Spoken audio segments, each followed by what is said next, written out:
The exhibit opens Friday at 11 a.m. It will be followed that evening by a special reception from 7 to 9. The exhibit will remain here at the Yellowstone Arts Center through March 10th. Bruce Moseley, News Center 8.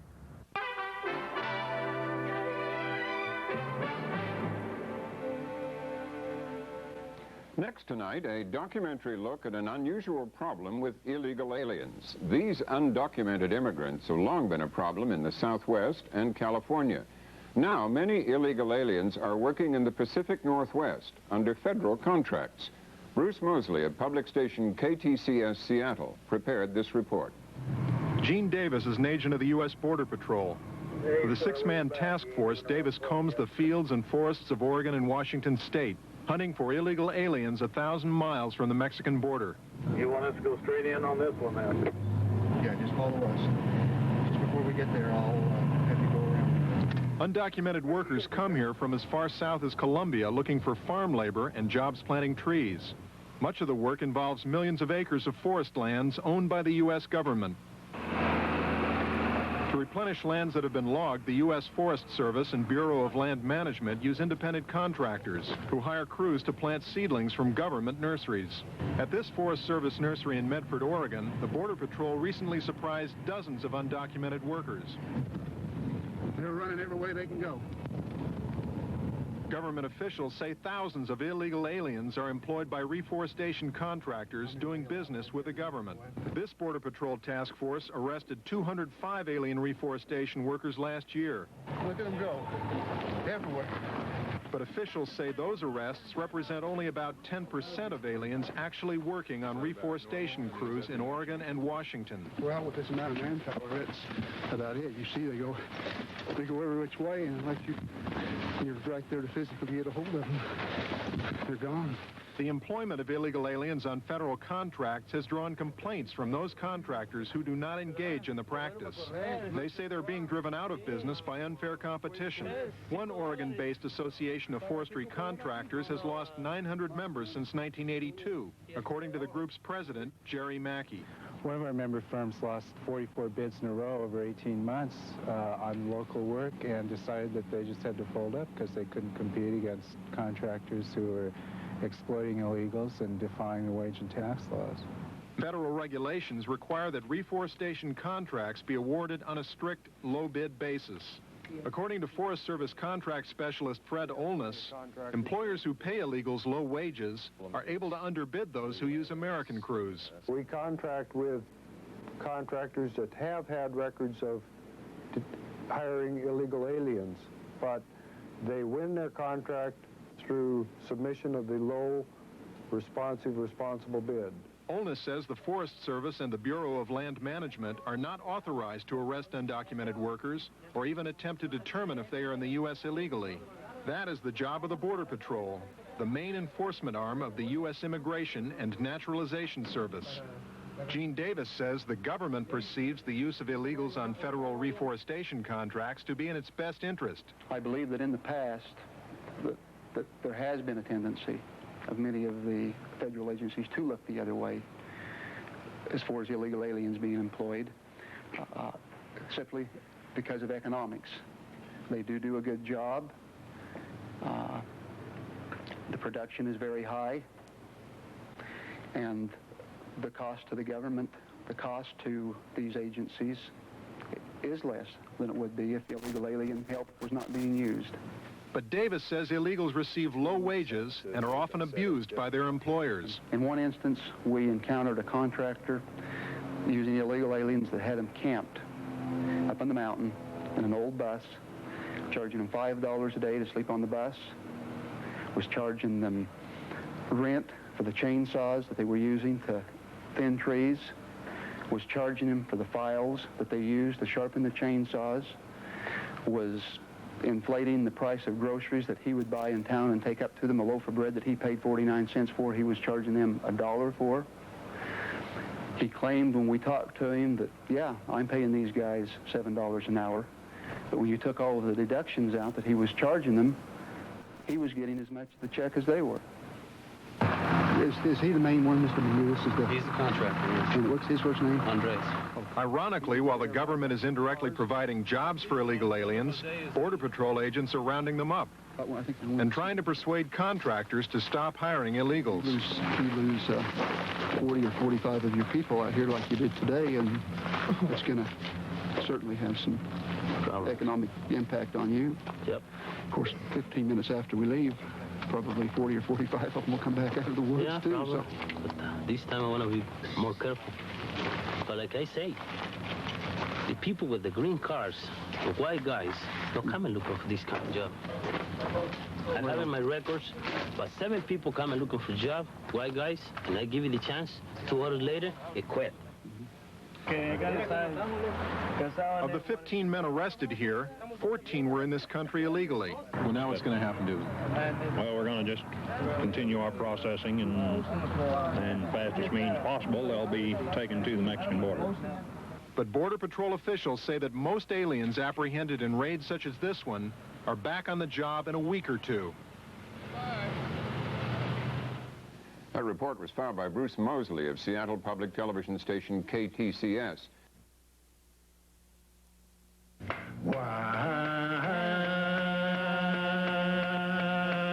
They were the nation's first people. That's how Native Americans referred to themselves long before the white man took control of their land. Indians were confined to reservations in the mid-1800s, and since that time they have fought a continuing battle for economic self-sufficiency, dignity, and self-determination.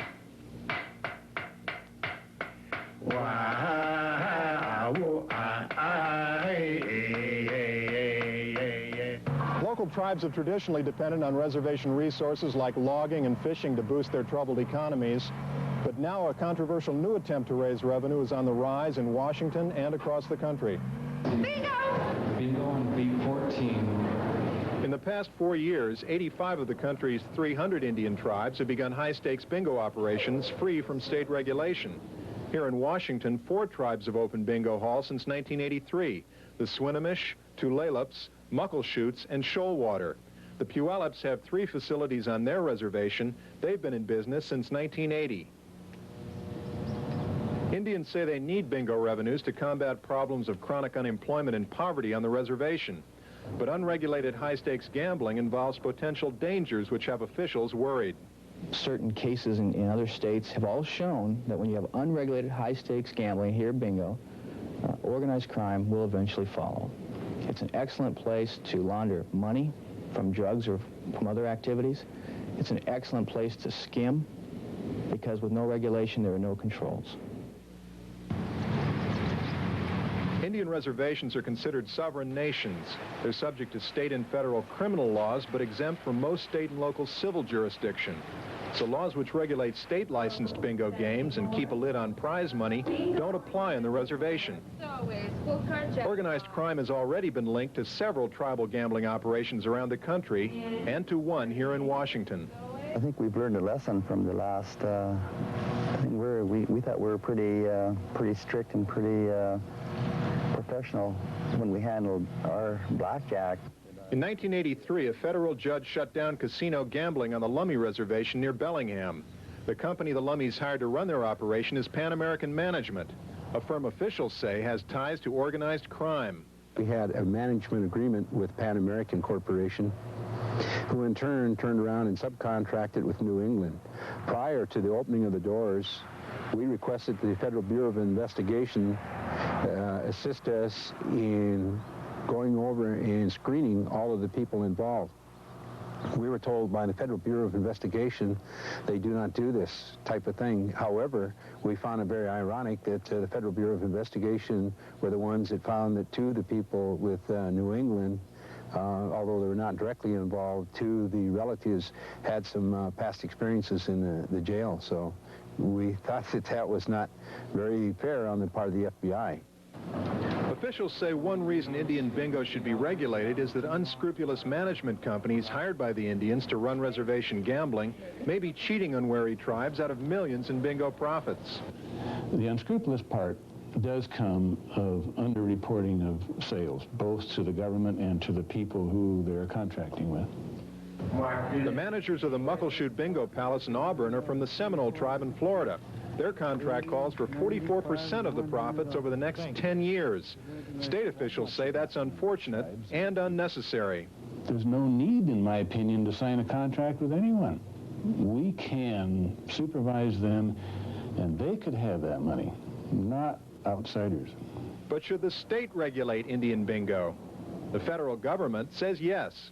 There's a number of traditional crimes associated with gambling activities that could have a substantial impact on the state. So I think the state legislature could conclude that they have a strong interest in the regulation of gambling activity, whether it be on a reservation or off the reservation.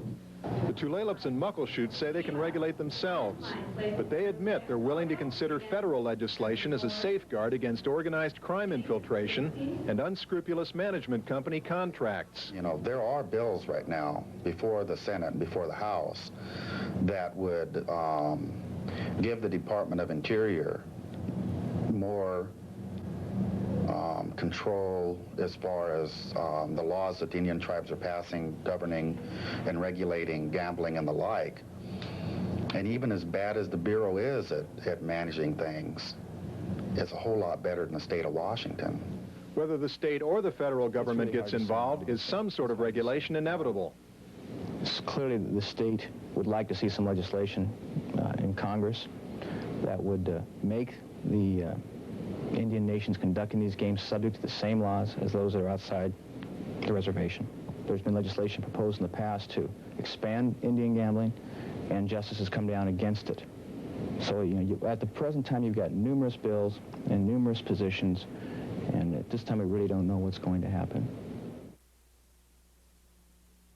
Freeman Butts has been painting and sculpting for 40 years. He's had 14 solo exhibitions and countless group shows. And Friday, his works will be on display here at the Yellowstone Arts Center. The show features his prolific figurative studies, non-objective canvases, and landscapes. This is what we call a retrospective exhibition. Freeman is in his 4th decade of painting, a professional artist who's painted all his life.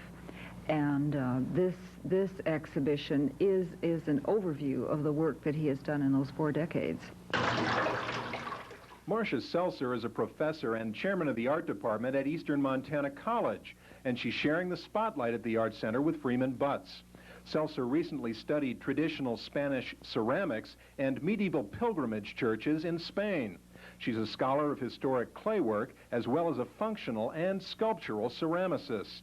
Seltzer's show, Sketches of Spain Marking the Millennium, is a reconstruction of a Mozarabe cloister, complete with corbels, arches, capitals, and fountain. The exhibit opens Friday at 11 a.m. It will be followed that evening by a special reception from 7 to 9. The exhibit will remain here at the Yellowstone Arts Center through March 10th. Bruce Moseley, News Center 8.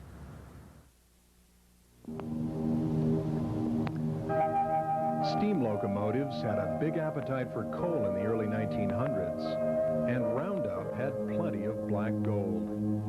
It was in the Bull Mountains and under the Muscle Shell River. When the Milwaukee Road began train service in 1910, Roundup grew from a livestock gathering station into a full-fledged community. Homesteaders and miners poured into the area to work at the Republic Coal Company in Klein. They settled in towns like Gibbtown, Farrelltown, and Emory. Many of the miners came from Chicago. In fact, the area northwest of Roundup became known as Chicago Flats. The miners had roots in the old country. They were Polish, Welsh, Italian, and Slovakian. The managers and skilled laborers were often of Scotch or English descent. They lived in company homes in Klein. Others lived in cliff homes along the rim rocks skirting the town.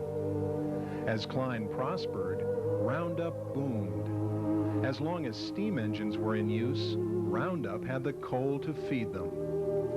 The mines operated until the early 50s, when railroads converted to diesel locomotion, and natural gas replaced coal as a heating source. Roundup, the way it was.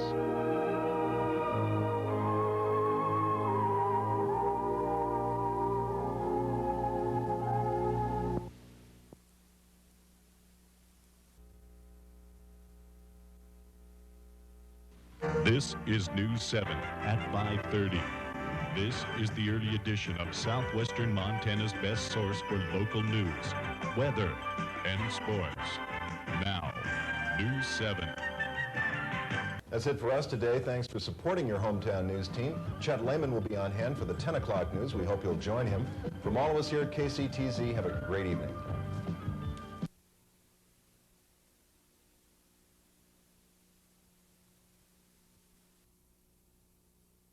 On a big screen. Bruce Moseley, News 7.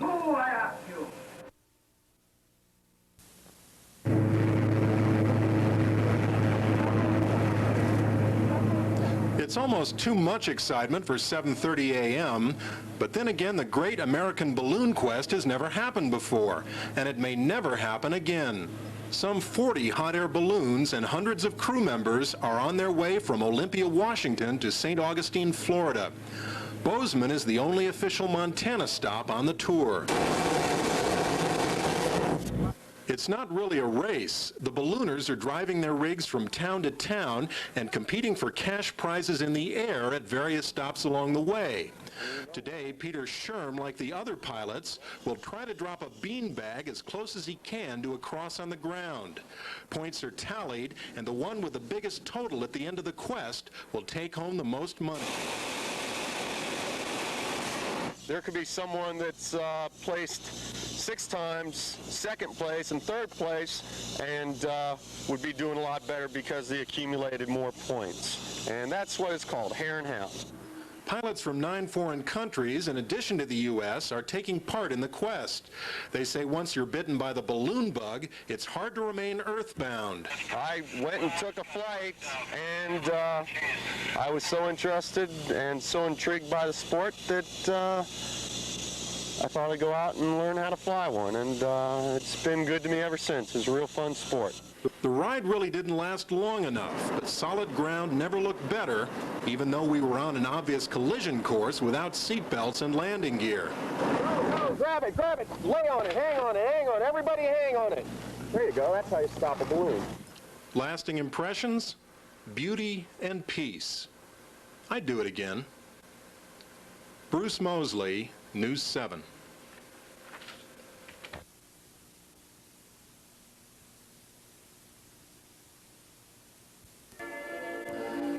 She calls herself the bag lady of the sculpture world, which is a fairly modest assessment considering the fact that her pieces are on display in some of the world's most important museums. Deborah Butterfield is no doubt referring to her penchant for collecting what you and I would call junk. But like the master recycler that she is, Butterfield turns junk into sculpture that's acclaimed by critics and collectors around the globe. Butterfield lives and works on a Bozeman horse ranch where she seems to draw much of her inspiration. She sculpts horses exclusively using such materials as lead, steel, wood, and bronze. Early in her career, she used plaster painted to look like the sky. She says it was an attempt to deny the horse's form. They later evolved into pieces that were made out of mud and sticks, in which I tried to identify the horse with the actual landscape and with nature, kind of a pun on the figure-ground relationship. Butterfield says she loves the sense of power that comes with defying industrial-age technology. She says that happens when she transforms metal products into natural creations, namely horses. I think the horses, it's what most of my time is spent dealing with. In reality, I school my own horses and am schooled with them. And it's become kind of a metaphor for it's how I work things out within that framework. It's just like instead of using a rectangular canvas, I use a horse-shaped canvas. Butterfield says she has no interest in second-guessing the direction of her artistic evolution.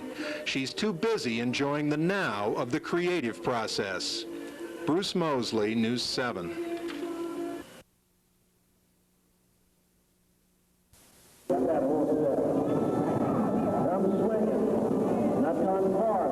last June, top college rodeo riders from 11 regions converged on Montana State University's Brick Breeden Fieldhouse. The occasion was the 44th Annual College National Finals Rodeo. But in the quiet foothills just above campus, two Bozeman women are preparing for a different style of competition. I think riding English is very fun, just being around the animals and exciting and being able to have something of interest in your life. Stephanie and her sister Joanna are champion equestrians who compete in U.S. Combined Training Association events around the West. But instead of roping, goat tying, and barrel racing, the Shendels compete in dressage, cross-country, and stadium jumping. The interesting part of this is the care it takes to keep the horses healthy and fit, and the time it takes to develop their muscles and bodies so they can perform the tasks we like to do. Joanna is a reserve junior training national champion and a freshman at MSU. She could have qualified for the Junior Olympics this year, but ran out of money. She's continuing to train and compete, however, and hopes to win a riding scholarship. Before she outgrew her quarter horse, D1 Miss, a few years ago, she won blue ribbons exclusively for 2 years. Now she's riding Hungarian Paradlan, a Hungarian warm blood, and hopes to train him to be a first-place finisher as well. Stephanie has won 8 firsts in the 3 years she's been competing. Both say becoming a champion takes hours of hard work coupled with plenty of patience, understanding, and love of their horses. Championship rider, it takes a lot of practice and experience and training and a lot of time spent with animals so that they know that you like them and that it's kind of a relationship. The Shendels are currently preparing for another season of eventing. Both plan to compete on a higher level with the Olympics as their ultimate goal. Bruce Moseley, News 7.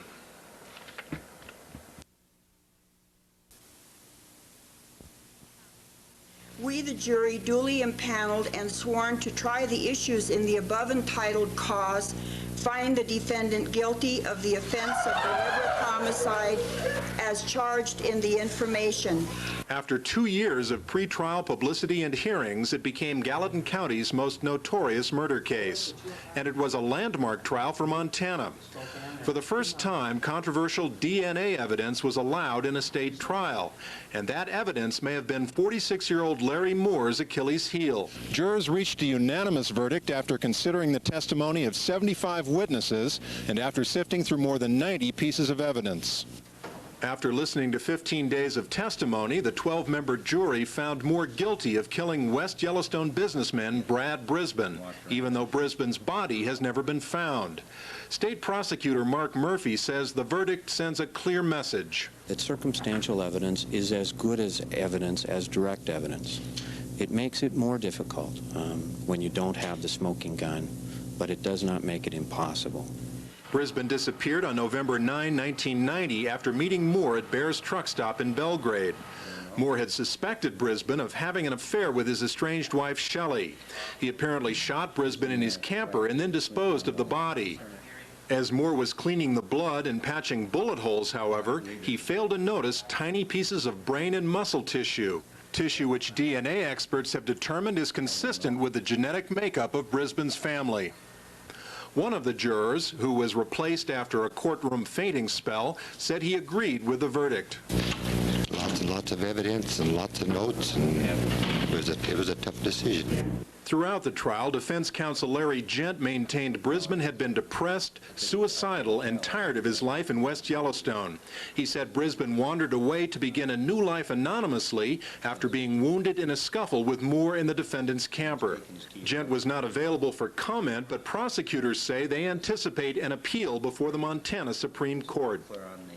Bruce Moseley, News 7.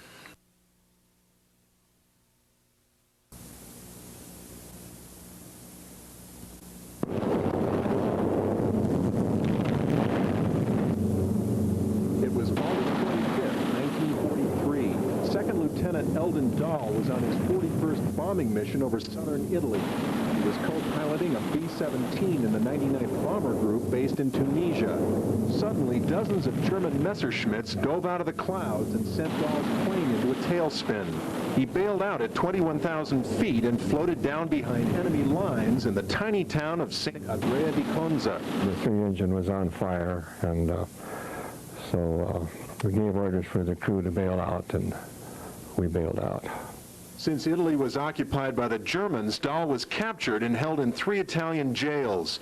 He was then shipped to an ancient French monastery about 25 miles north of Rome. 2 weeks later, however, the Italian armistice was signed and Dahl was released. He was still 80 miles behind enemy lines. Then came the Great Escape. I was climbing down a cliff into a gorge, and I was on a ledge, and the Germans fired at me from across the wooded area, and the bullets spat up the rock behind me. And then the Germans asked me to climb down and climb up to where they were, which I did. And I disarmed the German and jumped back down into the gorge. And at that time I probably fractured my wrist and broke my nose, and I escaped from these German artillery observers up in the Apennines. For months, he walked and stumbled across the countryside, hiding in forests and farmhouses and receiving food and shelter from sympathetic Italians. On November 13, 1943, Dahl saw an American soldier on a bulldozer and knew he was home. Dahl says his experience boosted his confidence. It does something for your self-esteem when you try to escape, and if you're successful, it makes you feel real good. Dahl was awarded the Air Medal with 7 oak leaf clusters, a Purple Heart, and several other medals. He left the Air Force as lieutenant colonel and still serves his country as a Red Cross volunteer. Bruce Moseley, News 7. September 9th,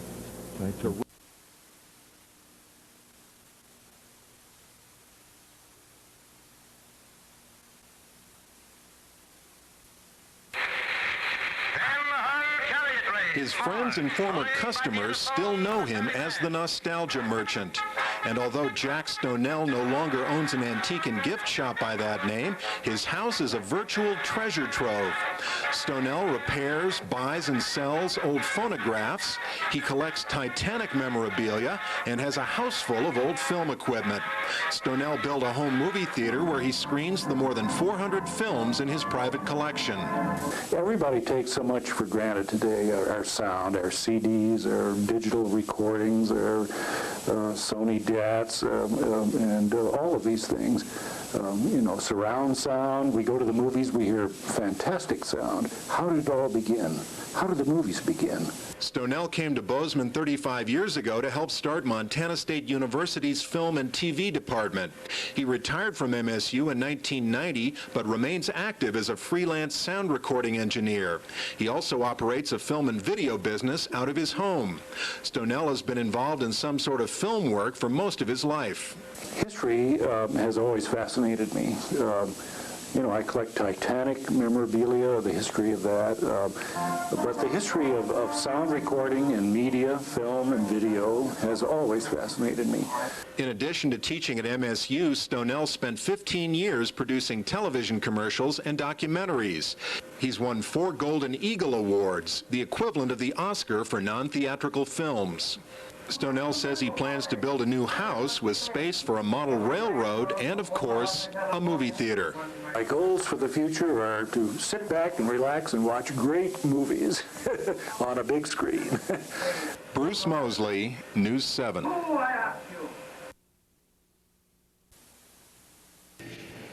Ren Ferguson just wanted his brother to have a better banjo, so he built one himself. That was back in 1962.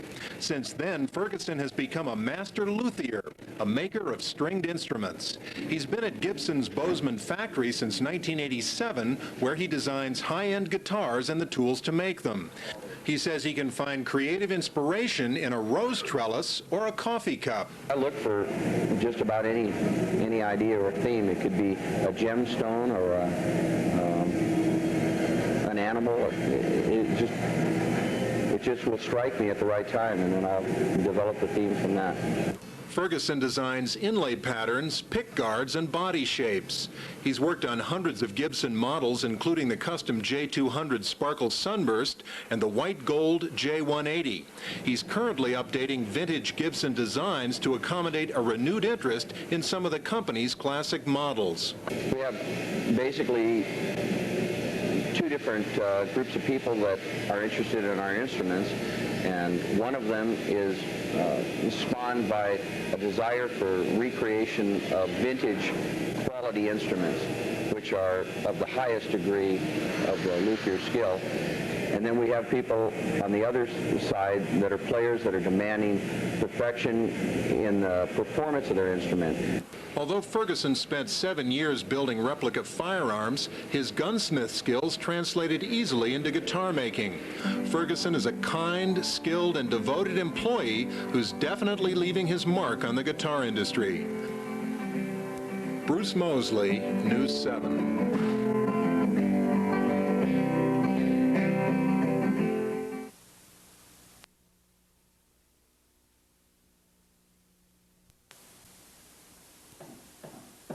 Loren Acton is a scientist, astronaut, and telescope maker. In 1985, he orbited the Earth for 8 days in the Challenger 8 space shuttle. As a payload specialist, Acton operated 4 solar telescopes and worked on 13 scientific experiments. Well, the experience of being an astronaut is something never to be forgotten. I mean, it's the ultimate adventure of our age. The job on orbit, once you get there, is extremely demanding, and it was about 4 days before I could sort of force myself to experience being in space and look out the window, because you're sent up there to do some work. After 29 years with Lockheed, Acton is back in his native Montana, where he's building his dream house in Bozeman and teaching physics at Montana State University.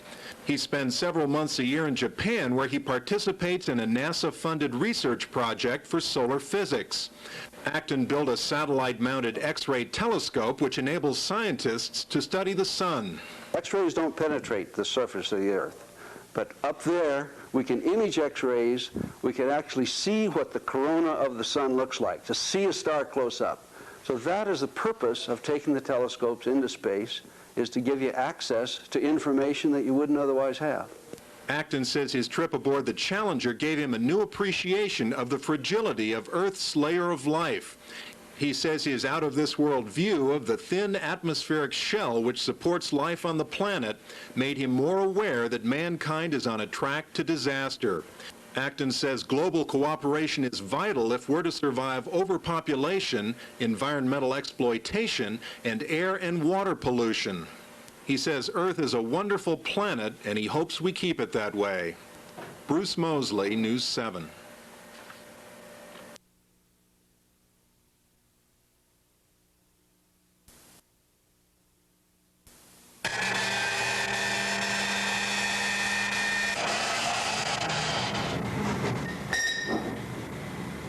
Ernie Peppion dreams of freedom. Freedom from pity, prejudice, and painful Vietnam memories. When I went back and looked at that war memorial, I thought I'd remember the people in my platoon or squad that got killed. And, you know, when I looked up at their name and just I would automatically read their name. When I got there, my mind blocked out that part. I didn't even remember their name, so that's what that painting is kind of resonating on, is that those people, I know them, I can see them, but I actually don't know them by name anymore. Peppion is a Blackfeet Indian who once led an active life on a Browning, Montana ranch.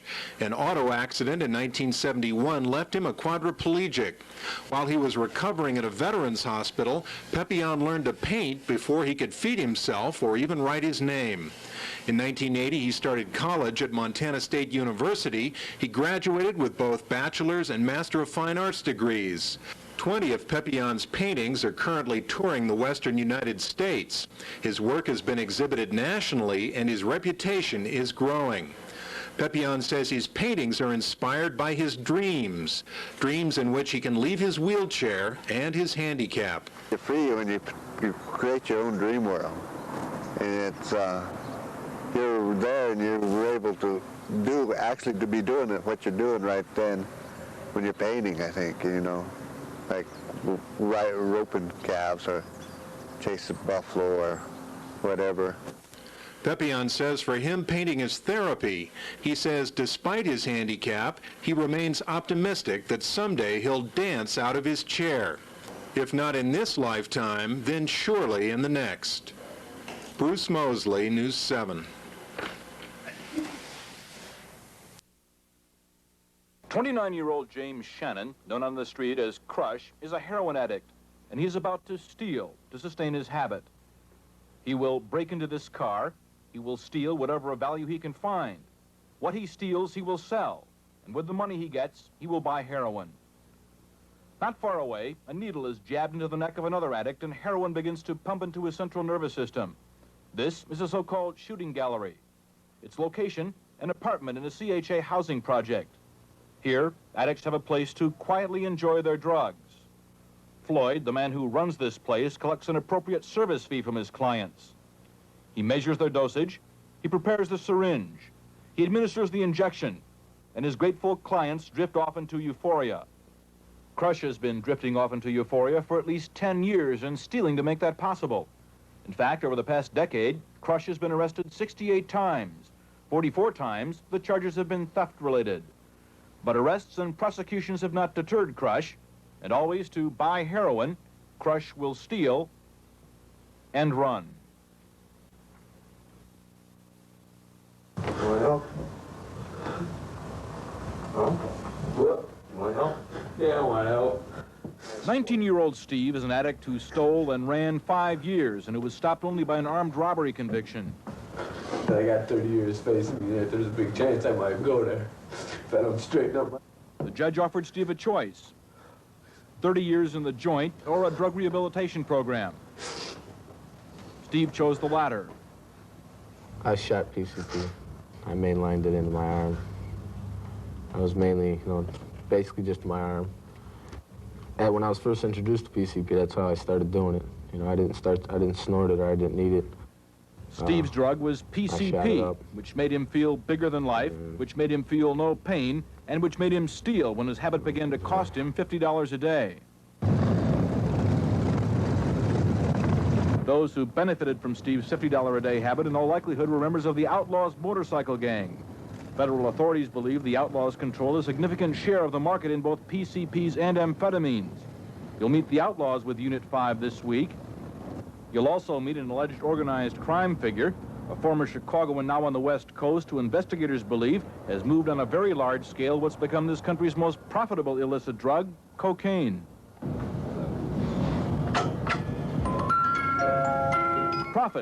Profits upon which not a penny of taxes are paid are, of course, what draws people to the drug trade. These are the spoils of one such profitable operation. They belong to a family that only 6 years ago was living in Chicago on welfare. Tomorrow in Texas, members of that family will try to convince a jury that its suddenly acquired wealth came from legitimate businesses. You'll meet members of that family who investigators believe have made a fortune from heroin. And from B-grade movies in which they themselves appear, and which investigators believe are financed with drug money. At this stage of the deal, your returns are double what you put into it. And Unit 5's undercover camera will introduce you to individuals who show how easily the profits of drugs are acquired. Individuals who, in fact, offer to set us up in the drug trade, promising to make us a fortune. Law enforcement officials in their war against the drug trade win some minor skirmishes and an occasional major battle. But their budgets are small change compared to the profits of their enemies, who continue to deal on the streets and who continue to collect their cash from addicts like Crush, who steal to buy their drugs and who are forgotten and for whom there is no hope. And for addicts like Steve, who found their way into a rehabilitation program and for whom there might be hope, but for whom there is no guarantee of salvation. Well, Tom, the family's name is Montemayor, and the squeeze on them came last Thursday when Brownsville, Texas, where a jury ruled that the government had acted properly in seizing close to $2 million worth of their assets.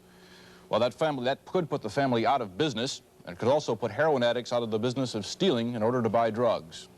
Chicago heroin addict, he is about to steal to sustain his habit. 37-year-old Matias Montemayor, according to federal authorities, is a heroin entrepreneur. His alleged drug dealings have probably made him a millionaire. 39-year-old Benito Montemayor, his brother, is also said to be a heroin entrepreneur, and he's probably worth millions too. In fact, the entire Montemayor family is believed involved in the heroin trade, from which it's made a small fortune. Crush the addict, however, is broke, which is why he's breaking into this car. Whatever of value he grabs, he will sell, and with the money, he will buy heroin. Crush has been doing this for 10 years, stealing and running. The Montemayors and their friends are believed to have been dealing in heroin for years and are now ranked among the overlords of the heroin trade in Chicago. Their operation, according to a federal narcotics task force report, includes the full spectrum of illicit narcotics trafficking, from source to market. Matias Montemayor is believed to run that operation. Matias is presently jailed on federal weapons charges. Brother Benito is believed to head the family's distribution network. Brother Manuel is regarded as a partner in the operation, as is Brother Maynardo and Brother Reyes, who's long been a fugitive on drug charges and who, for that reason, remains in Mexico. Before 1978, the Montemayors lived in the Chicago area. But while they were here, there was no particular evidence that they had a great deal of money. They operated a food store. They lived in houses that were nice, but nothing special. It was only after they left Chicago that the evidence of their wealth became very, very apparent. This, for example, was Matias Montemayor's suburban Chicago home in 1978. Today, he owns a home in McAllen, Texas, a large home with a swimming pool, another home in Monterrey, Mexico, a ranch in Cerralvo, Mexico, and a second ranch nearby with an M-shaped hacienda. Brother Benito lived in this suburban Chicago home in 1978. Today, he owns a home in McAllen and in Monterey, and his own Cerralvo ranch not far from his brother's. Brother Reyes, the fugitive, owns a palatial home overlooking Monterey. It's a home narcotics investigators have never been able to find. The Montemayors have also invested in racehorses and in cars and trucks and other assorted rolling stock, but above all in jewelry, the value of which is measured in the hundreds of thousands of dollars. The wealth of this family could only have come from drug profits, investigators believe, but others disagree. They're a bunch of very decent, hard-working gentlemen, and the wives and children are just fine people. Montemayor attorney Michael Guinan claims the Montemayors are legitimate businessmen. Monterrey, Mexico is the source of their wealth, he says, specifically the Montesa Corporation, the family's construction business. Montesa builds roads and dams. And Montesa has diversified, most recently into films. Pistoleros Famosos. Pistoleros Famosos is the Montemayor's first film, and it paints the family bigger than life because they themselves appear in it. Reyes Montemayor, in real life, a fugitive from American justice. Es el cuento de nunca acabar. In Pistoleros Famosos, he's a Mexican federal agent on the trail of smugglers. His wife is an elegantly dressed extra. His son, a street urchin. Manuel Montemayor, in real life, an alleged partner in the heroin distribution network. Creo que viven juntos. In Pistoleros Famosos, he's an outlaw who relates poorly to women. The Montemayor racehorses appear in the film. So does the Montemayor rolling stock. And at the house of Brother Reyes the fugitive, the house narcotics investigators can't find, the welcome mat is rolled out.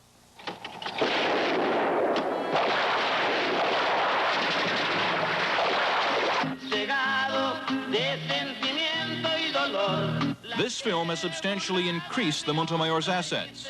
But in another area, those assets have been substantially reduced. Last April 28th, long before any criminal charges were filed, federal agents entered the Montemayor homes in McAllen, Texas, and began to confiscate everything they could find. They confiscated cash. They confiscated the rolling stock. They confiscated the jewels. They confiscated the horses. And they confiscated the houses and kicked the Montemayors out. I hope nobody else in this country has to ever go through what me and my children went through that day. My little boy asked me when he come home from school, Benny, he's 11, he said, "What's going on here, Mom?" And I said, "I'll tell you later." One of the agents is walking through from my kitchen into the TV room, and he says to my son, "Your dad's selling drugs." And my little boy says, "You're a liar." And he started crying. My husband does not sell drugs. He works for Montesa. That all of our money comes from there. All this was confiscated because a federal judge was convinced all this was acquired with the profits of the Montemayor's drug trade. Civil confiscations like this have been authorized in the past, but never before in the absence of criminal charges. Families like the Montemayor's suspected of large-scale drug dealing can be put out of business, the government believes, by depriving them of the fruits of their profits, and ultimately depriving addicts like Crush of their dope, which they presently steal to buy. Is that going to intercept the drug trade into Chicago, what they've done by seizing all of their property down in... Well, it makes it much more difficult for the family to function. Criminal charges now have been filed late last week against the Montemayor's, and because their assets have been seized, it's going to be much more difficult for them to make bond and possibly keep them in jail, which otherwise would not be the case. Thank you, Rich Samuels. You're welcome. Time for a station break. It looks good on paper, even better on the drawing board. But the state's proposed $120 million Convention and Trade Center is a model of controversy. The Convention Center Board and its development partner, CHG International, plan to start construction here over I-5 next spring. But at least one group of concerned taxpayers feels the Seattle Center should be the new site. They're going to have a competitive situation where business that normally would go to the Seattle Center is going to be attracted to the downtown site. The environmental impact statement estimates that there will be a revenue loss to the city as a result of about $750,000 a year. Even if you anticipate the kind of optimistic projections that the Convention Board is making, demonstrates that financially it's a financial wash for the city. A representative of the Convention Center Board predictably disagreed. A convention center brings new dollars into a community and brings in new tax dollars, creates jobs, the ripple effect that goes out from that, or the multiplier effect, whatever you choose to call it, adds to the local economy.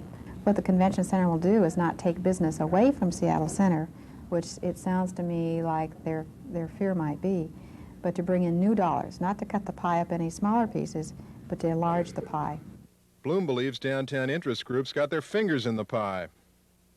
But it appeared to us that from the very beginning, the project was greased so that it would land over the freeway, that was really where the legislators who got the ball rolling in Olympia had wanted it. That was where the downtown business community had wanted it. That's where the hotels, that's where Howard S. Wright, who was one of the instigators of the whole thing and who was a co-owner of the Sheraton Hotel, wanted it.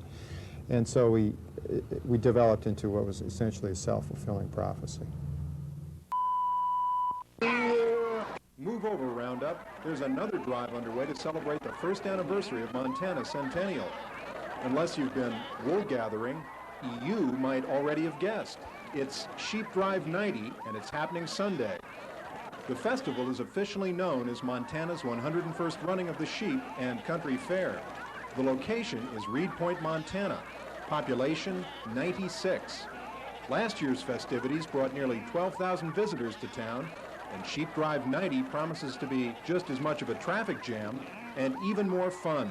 Did it last year, and it was a fantastic success, and we thought if we could get half the success we did last year, Reed Point would be happy. Be basically a nice parade, a nice good parade, and then the sheep come running down the street, and it's a lot of fun.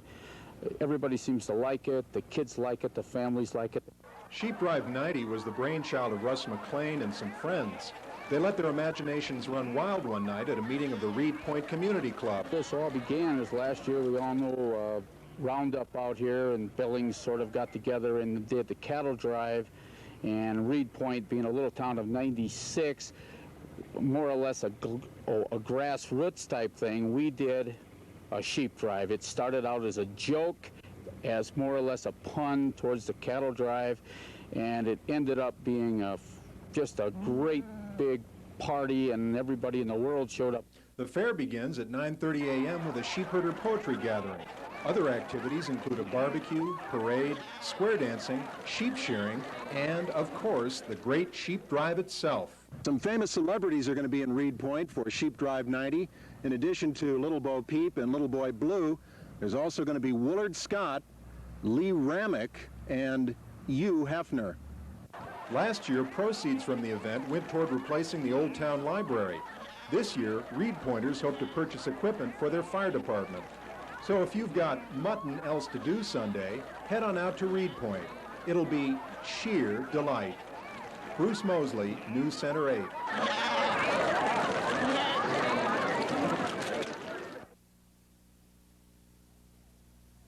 Okay, here we go. Mary had a little lamb. It's pleased for white has snow, and everywhere that Mary went.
The ad says it all, or does it?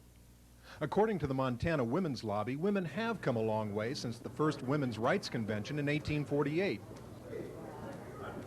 On August 26, 1920, the 19th Amendment was passed guaranteeing women the right to vote. Women are now entitled to credit ratings and their own wages and other income. Legally, women can't be discriminated against in such areas as employment and housing. In the last Montana legislature, Pat Regan sponsored a bill, now law, prohibiting sex discrimination in private clubs. But throughout the country, and especially here in Montana, there's still much progress to be made. Montana women make 50 cents for every dollar earned by a man. 1 out of every 4 women is sexually assaulted before the age of 18, and 1 in 5 women in the state lives in poverty. In 1965, Congresswoman Bella Abzug's bill designating August 26th as Women's Equality Day became law. So to commemorate the occasion, the Equal Employment Committee of the Billings Federal Executive Association sponsored a seminar today on women's issues. 7 workshops were held at Eastern Montana College. Some of the topics on the agenda were ethnic women's issues of the 1990s, professional self-esteem, and succeeding in a changing workplace.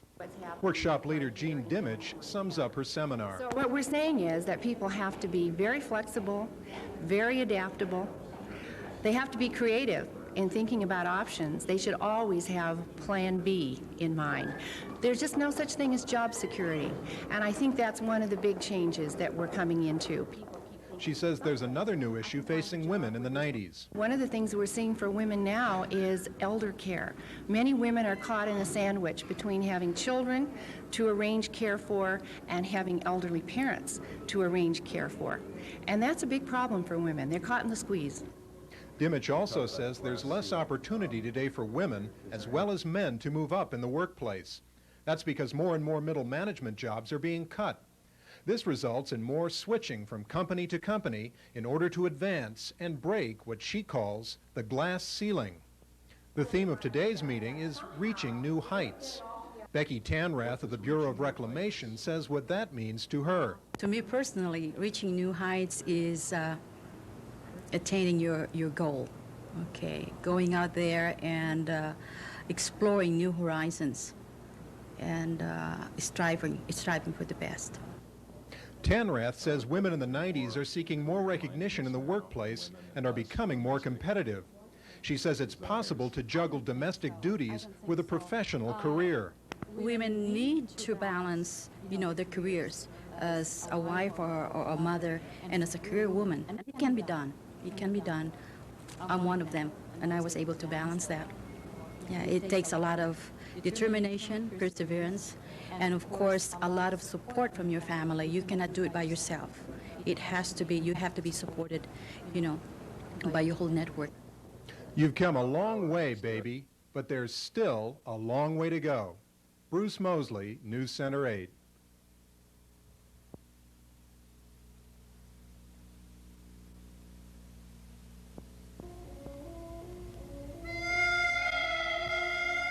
It was morning, Saturday, February 27th, 1943. The time was 9:37. It was a day of tragedy in Bear Creek, Montana. 77 miners were working nearly 800 feet underground in the Smith mine, some 7,500 feet into seam number 3. It was wartime, and the miners had been working since 8 for time and a half pay. They were sturdy Finns, Belgians, and East Europeans. There had been rumors that mice and flies had abandoned the shafts. Old-timers say that's often the case when disaster looms.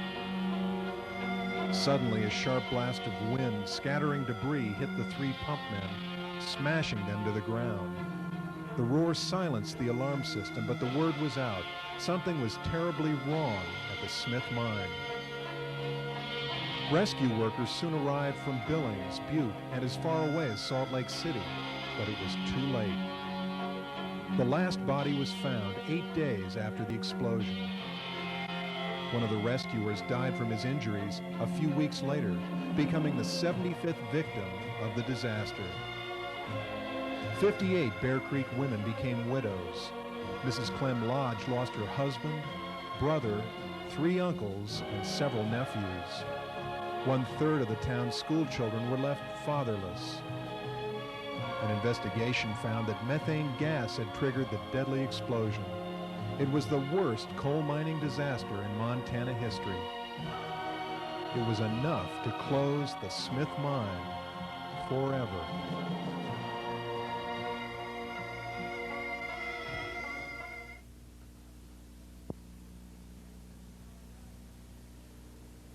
Locomotives had a big appetite for coal.